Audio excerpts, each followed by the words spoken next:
বিশেষভাবে কৃতজ্ঞতা জানাচ্ছি।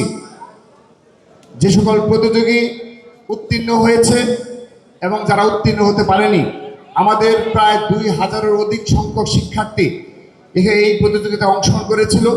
তাদের মাঝে আমাদের সিদ্ধান্ত ছিল যে প্রথম 10 জনকে প্রতি হিফজুল কোরআনে এবং কোরআন তেলাওয়াতের যে 3টি বিভাগ করা হয়েছে, সর্বমোট 4টি ভাগে আমাদের 10 জন করে আমাদের নেওয়ার কথা ছিল।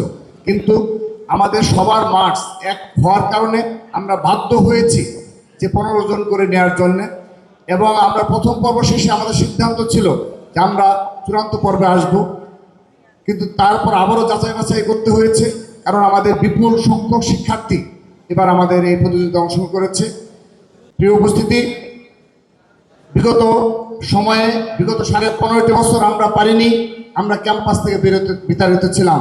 কিন্তু যখনই ছাত্রদল সে সুযোগ পেয়েছে, ঢাকা বিশ্ববিদ্যালয় সহ বাংলাদেশের সকল শিক্ষা প্রতিষ্ঠানে ছাত্রদল শুধুমাত্র এই হিফজুল কোরআন ও কোরআন তেলাওয়াত প্রতিযোগিতায় নয়, অপর সামাজিক ও সাংস্কৃতিক অনুষ্ঠান সহ যতগুলো শিক্ষার্থী বান্ধব এবং পলিসি মেকিংয়ের জন্য যতগুলো কর্মসূচি প্রণয়ন করা প্রয়োজন আমরা চেষ্টা করেছি।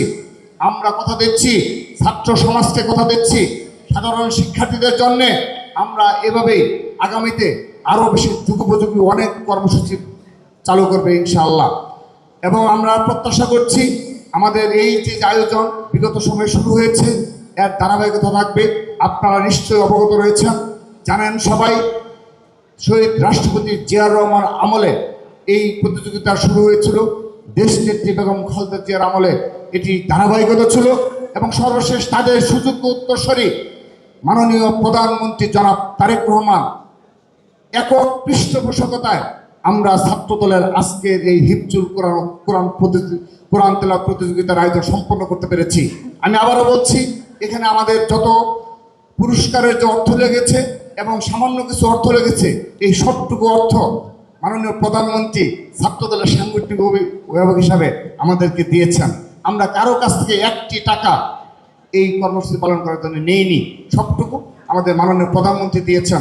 সেজন্য আজকের এই অনুষ্ঠান থেকে আমরা আমাদের মাননীয় প্রধানমন্ত্রী জনাব তারেক রহমানকে ধন্যবাদ ও কৃতজ্ঞতা জানাচ্ছি। সম্মানিত উপস্থিতি,